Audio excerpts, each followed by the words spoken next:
dejansko čutim pri sebi, da nekaj delam z veseljem. Naprimer, jaz najbolj vesel, ko vozim z motorom, to je že od malega, ta moja ljubezen in tudi bo ostala do konca mojega življenja.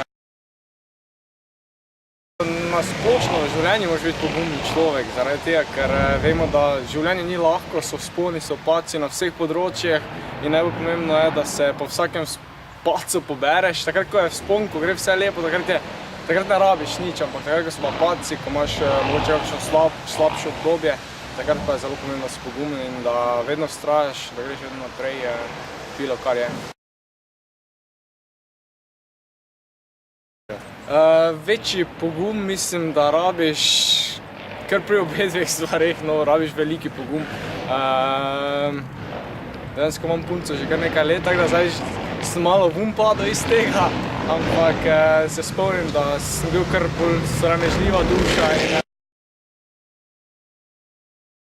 Ko priješ na prvo tekmo, da veš, da si samozavesten, vem, da sem treniral, pripravljen sem, zdaj pa samo to treba še prenesti s treningov na tekmo. Če se hoče, to pomeni, če je želja dosti velika, po tem uspehu boš naredil vse, da boš pač ta uspeh ali pa ta cilj dosegel. In največkrat se zgodi, da mogoče na polovici poti ali pa že na začetku, ko pač vidijo, da je zelo težko, mladi obupajo. In mislim, da to je najbolj pomembno, da nikoli ne obupaš, da vedno slediš ciljem.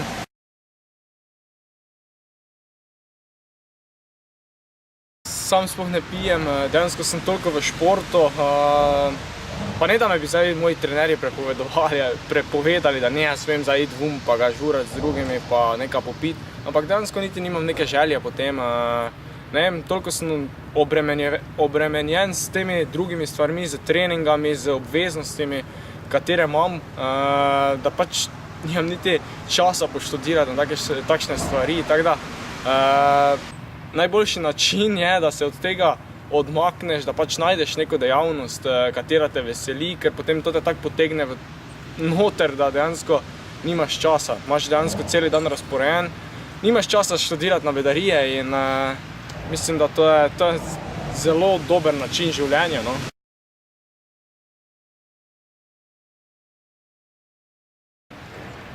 Če hočemo osvojiti naslove svetovnega prvaka in na pač privatnem življenju pa ne vem, da bomo zdravi, da ko bo enkrat Bog da, da bom tudi jaz imel mladino, da bom imel otroke, da bojo zdravi in da bomo srečni.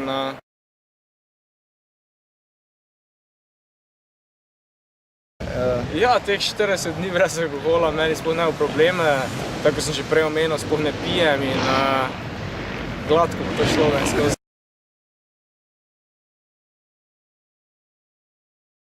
Prvo bi ta zakon, da bi pač mladi dosti bolj zaposlovali. Ne vem, glede alkohola tudi bi, naprimer na cestah, ne bi bile take male, take nizke kazni, ampak glede tega bi bil kar šarf, da bi malo bolj poostrili. Mlad, vesel in pogumen brez alkohola.